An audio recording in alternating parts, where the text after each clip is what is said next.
Good evening, you wonderful people. It's Mr. Landers from Shadow to Light here. It's funny, the light in here is like shadows and light. So again, just from the bedroom, thought I'd do a video. I haven't done one for a while. I'm a coach, holistic mind body practitioner with a swath of recovery coaching as well. I'm not a jack of all trades, a master at none. My real niche is recovery.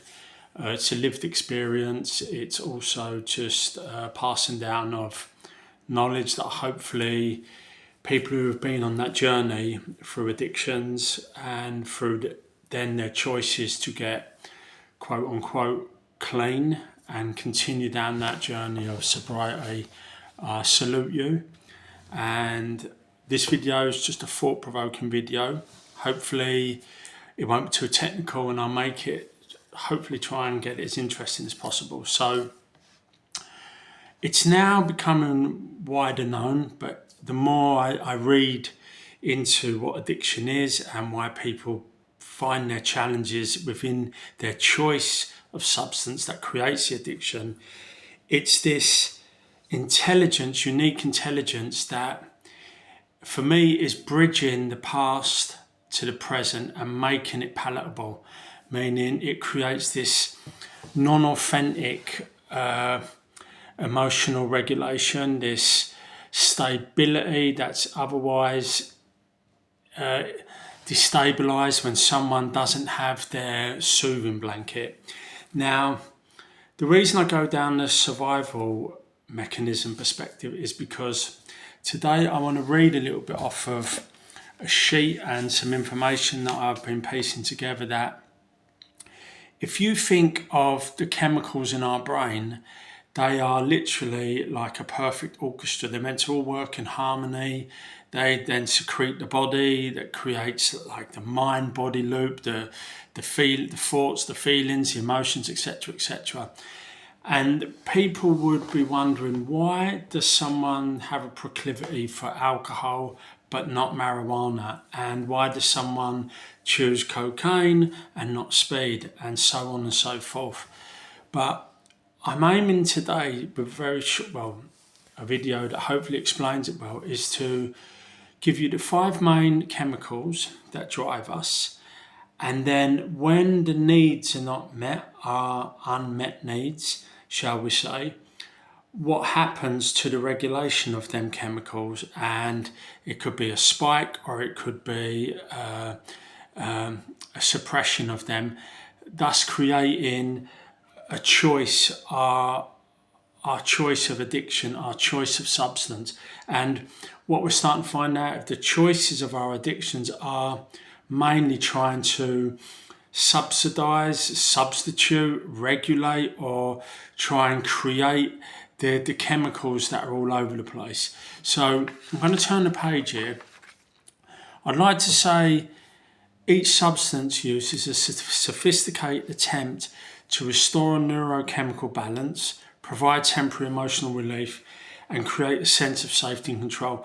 I've got this all down on this paper because I couldn't keep it all straight in my head if I tried to remember it and freestyle it. So please forgive me if I'm looking down and relaying it. So what I want to do is the neurochemical dialogue, and I hope it's not too abstract, is there's reward circuit hijacking, stress response.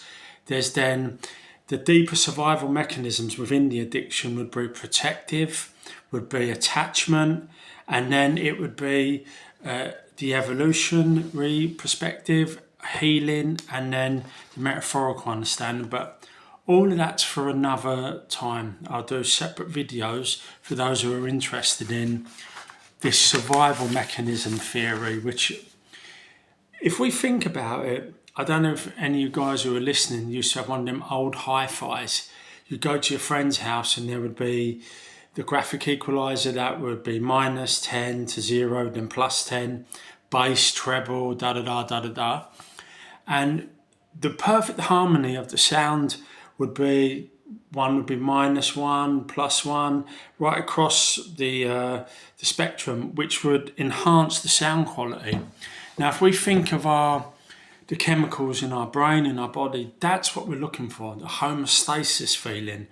But We know children who've been in houses of dysfunction brought on through their parents' choices and challenges and addictions would be suffering on the spectrum of ACEs, which adverse childhood experiences. There's a 10, 12, please don't quote me on this, but the classical example, I think I've said before in the video, would be children's needs not being met, their emotional needs, physical needs. They've suffered their parent being incarcerated, their parents are drug or substance abusers, alcohol, there's physical, there's verbal, you get it, so on and so forth. And I want you to think of this now as when we're babies, we have our needs met unconditionally, i.e., we've got this survival mechanism in us that we can't talk, we can't walk, we can barely put thinking patterns together. But what we have this unique intelligence to do is grab attention. So when we're hungry, when we're wet, when we're tired, we wail, and that's the first point of our survival intelligence. It's so old, it's primitive. We can't even think how old that is. It's in animals, but unfortunately for us, we're the most dependent of the we're the dependent for longest out of our species for 18 years. I've said before, sometimes in men's cases, it's 50 years. Sorry for that joke, but you get my drift. So I'm going to go across neurotransmitters and survival chemistry. So again, I want you to think of a child that's been brought up correctly. Think of that perfect music analogy I gave you where it's beautiful, it's set correctly. This is for when our needs haven't been met. So dopamine, the reward and motivational chemical. So when needs are unmet, what you're likely to find is decreased motivation, reduced pleasure sensation, feelings of emptiness and depression. Now there's a broad description of when our needs aren't met, what it can do to our dopamine balance and imbalance. We can get into decreased motivation, reduced pleasure sensation, feelings of emptiness and depression at a more detailed scale in future videos. But the substances that would artificially boost dopamine would be cocaine, dramatically increases dopamine levels. Alcohol, it triggers dopamine release. Amphetamine, speed, and then nicotine. And again, what I'm trying to paint here is, why would someone choose a particular substance? What's going on? And again, it's artificially the addiction, the substance they've chosen is trying to replace that imbalance, that dysregulation, if that's the right way of putting it. The next one's serotonin, which is the mood stabilizer, meaning obviously it says our moods are regulated. It means we're not overly excited or we're not crashing to the ground. We've got that lovely baseline. But again, when our needs aren't met, we could be in depression, anxiety, emotional instability. So again, the substances that manipulate serotonin would be ecstasy, would be alcohol, and it'd be opioids. And look at America now, the opioid addiction. You know, why is that? I mean, I'm not saying everyone's got a depletion of serotonin, but there's a high end of very traumatized people out there. Think of war veterans. We know by Dr. Van Bessels, I think, The Body Keeps Scores, that they now know that MDMA and ecstasy and these plant drugs, they are having huge impacts with people who've got post-traumatic stress disorder. They're able to uplift the mood, if that's a better word for it. Then we've got GABA, which is the anxiety reducer, which when our needs again are not met, there could be chronic anxiety, there could be heightened stress response, there could be difficult relaxing. And again, I don't want to get too caught up in what happens when they're imbalanced or dysregulated. I want to try and make this video about the choice of addiction, why people grab onto something and not on something else. And what substances that mimic GABA are: alcohol, it activates the GABA receptor, Xanax and Valium, and then there's sedatives that work as well. Again, it's to reduce the anxiety, you know. Just for the record here, guys, there's probably more drugs that activate a load of these neurochemicals. This is just a thought-provoking video. This is just my point of trying to prove how there's an intelligence to the addiction and there's a survival mechanism within that intelligence. It's so primitive that all it's trying to do is create a fake homeostasis. The next one is endorphins. You think of it when we go to the gym, you know, we've got that poof, you know, but this is our natural pain and stress reliever. So when our needs again are unmet, we've got increased pain sensitivity, we've got reduced stress tolerance, and we've got emotional vulnerability. Again, what the substances, excuse me for turning the page and looking down, again I couldn't keep it straight all in my head if I tried to. You've got heroin, you've got alcohol. Heroin is the same, it binds to the same receptors as endorphins. Think of that, someone who's injecting themselves, they go into that zone, you know, it's so visual, you can see it in films, or maybe you've had someone in your family that's, you know, showed you them patterns of behaviour. Then you've got alcohol, and then you've got opioids, again directly mimicking the endorphin functions, and alcohol triggers the endorphin release.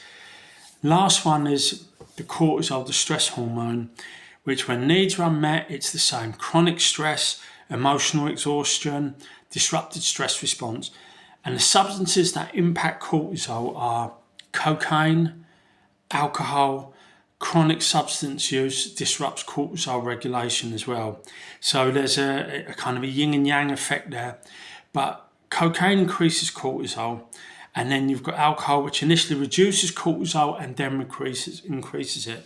So what we're starting to find out now is that there's a unique unconscious choosing of a substance that regulates someone's emotional needs, their psychological needs.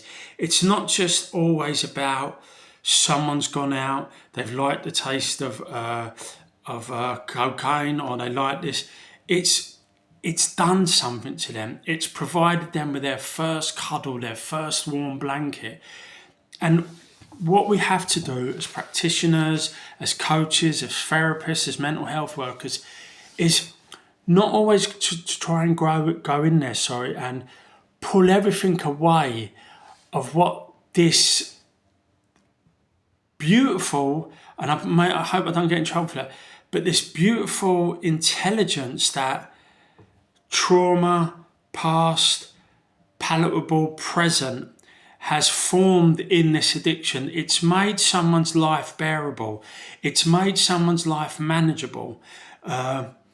Everything's okay in moderation, but we know what you see when you see a loved one or someone on the street or someone who's heavily used for years and years and years.